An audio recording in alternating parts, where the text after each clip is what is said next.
Hello, everybody. Good afternoon and happy Wednesday. So today is already Wednesday, September 23rd.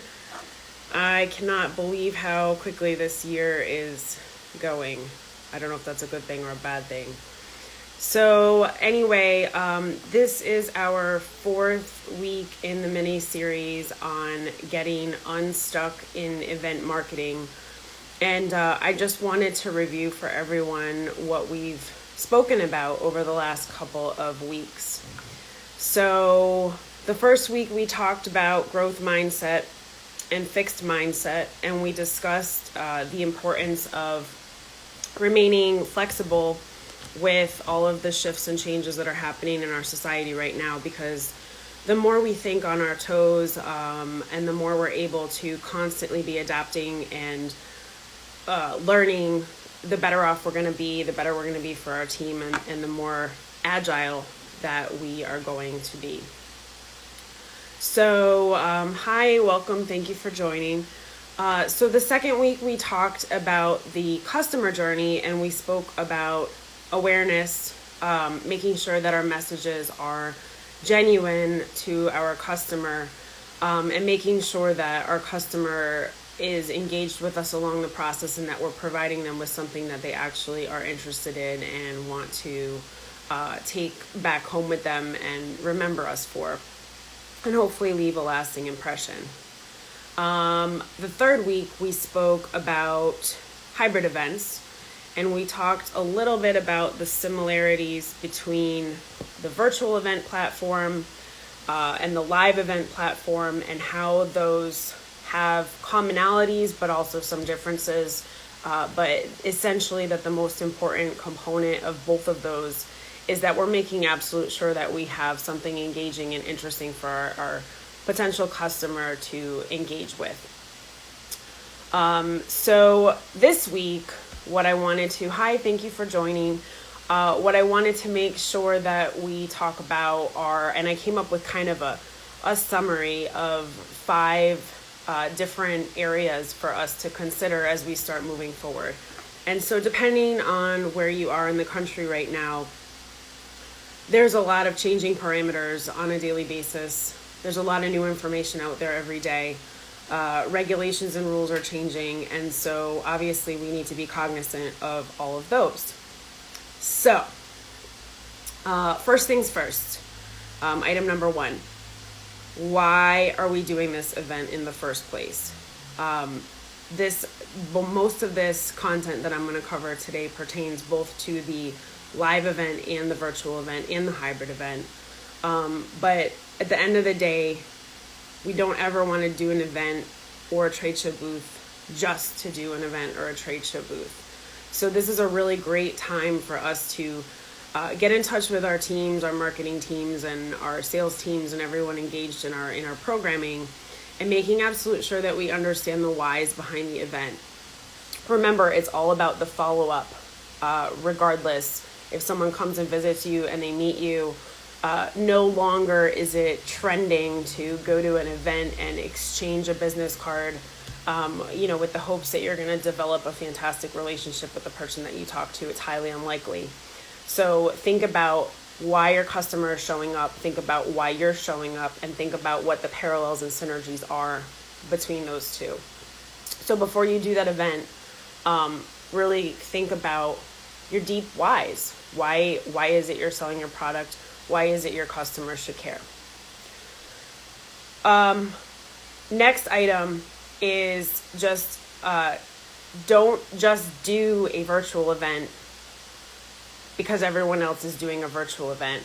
And again, this kind of ties back into the first item that I talked about. It's almost like social media. Not everyone is a fit for every social media platform. Not everyone is a fit for every trending marketing tactic that's out there on the market. So when you're thinking about doing a virtual event, don't just go back to your team and say, well, the boss said we need to do a virtual event, so let's throw one together and make that happen. But really sit there and delve into the goals and objectives and make sure that you understand what it is that you're trying to accomplish, and dig into the point behind it, because in order to put on an effective event, you need to understand what the intentions are. Okay, item number 3 on my list, and I'm cheating here because I wrote all these down before we got together today. Make sure you're thinking carefully about the safety of your guests and the way that everything is evolving in an effort to stay clean and make sure that everyone is safe. So I've been having a lot of conversations with different people in the trade show industry and event industry of the late, making sure that we're staying up to date on what's coming as it pertains to safety measures. So, okay, there's those obvious things, right? We need to make sure we have sanitation stations. We need to make sure we're doing temperature checks. We need to obviously focus on whether we want to or not, because I think this is important.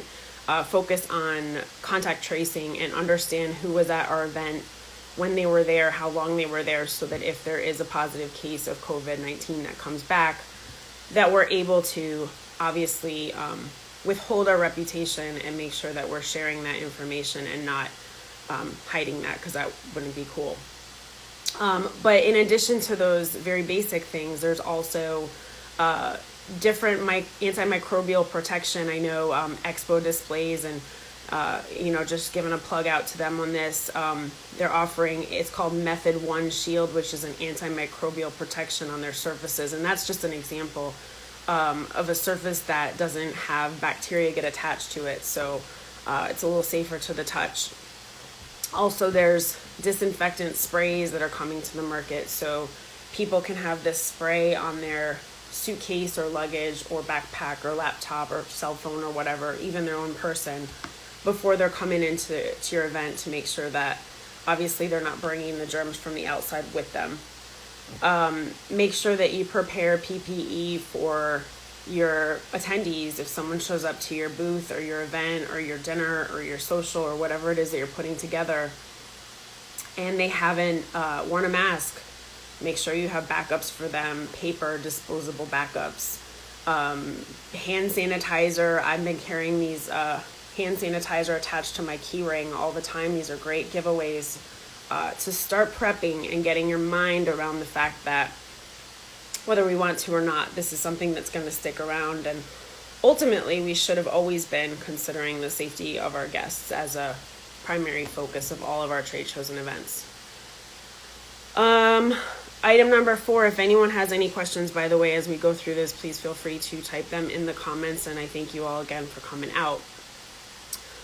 So item number 4 on our list is make sure that you're considering the changes as they pertain to both the city and the state and the federal regulations. And if anyone's working internationally, just be cognizant of what's coming through the pipeline in terms of any sort of changes. So for example, in the state of Florida, the bars were reopened to 50% capacity.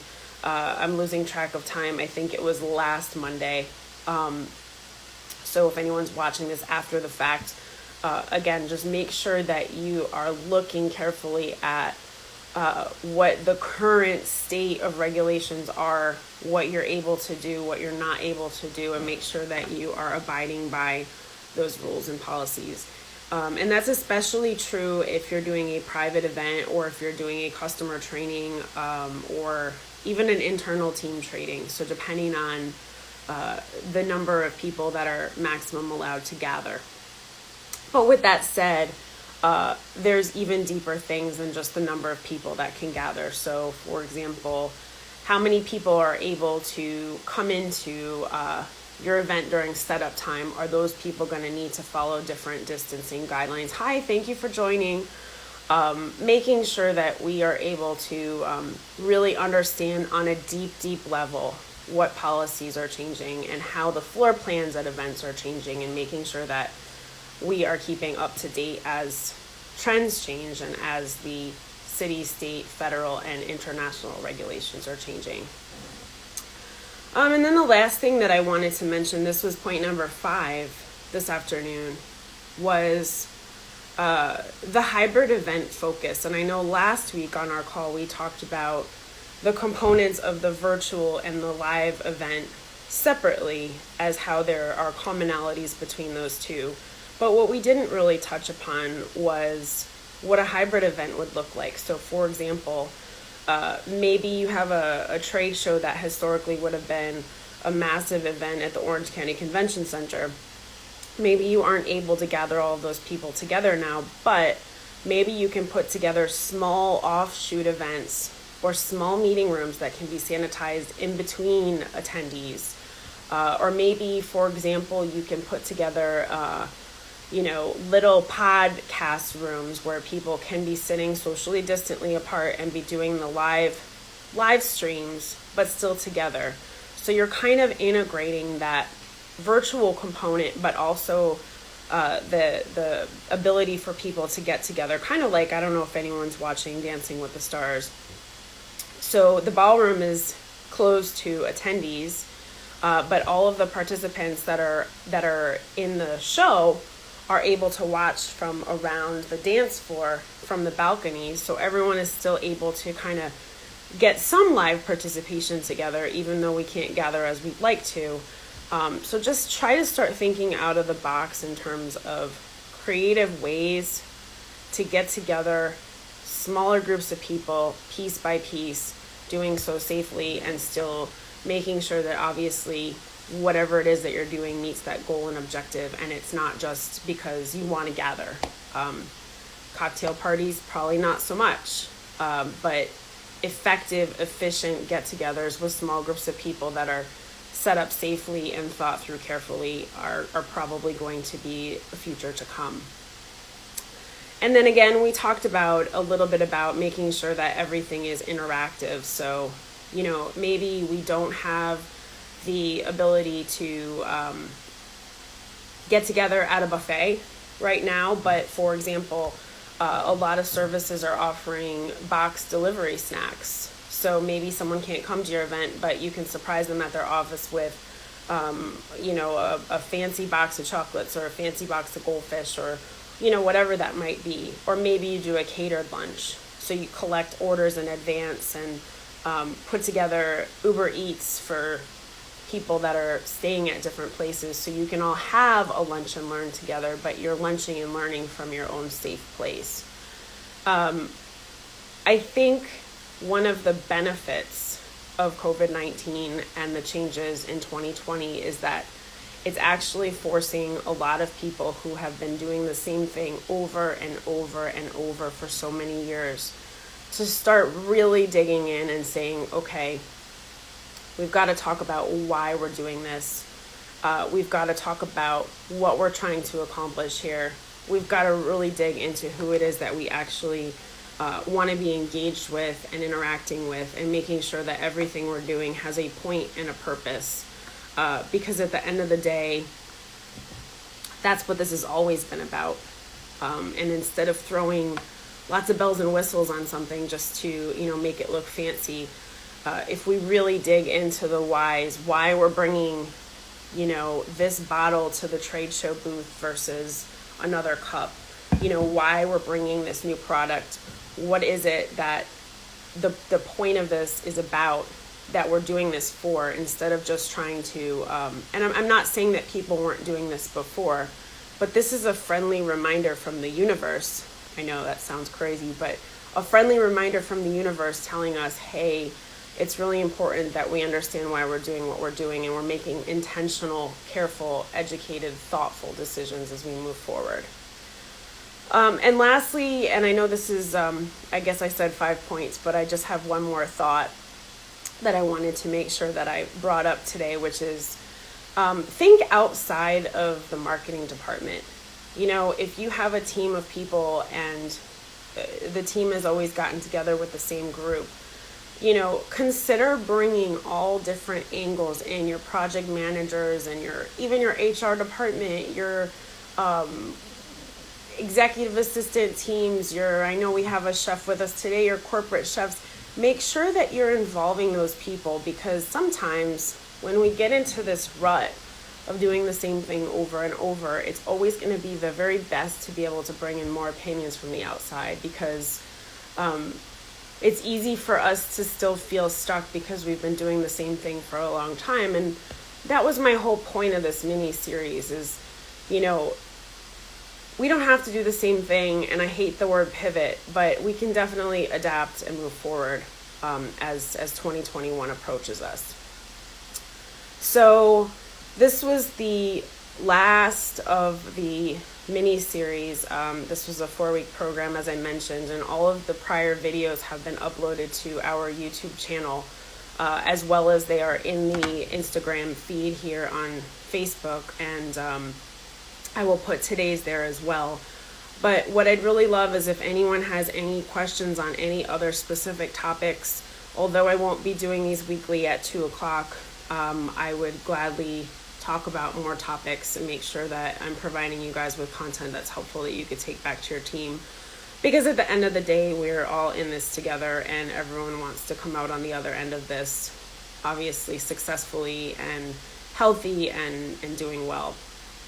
So I thank you all for coming, and I hope truly that in the last several weeks you've taken away something that you said, oh, I hadn't thought of that from that perspective, and I hope that you're able to integrate that into your company's marketing program or your sales team's program, or whichever angle that you are presented with from your business. So thank you so very much for coming out today, and I really appreciate you guys. Have a lovely rest of your Wednesday. Bye, everybody.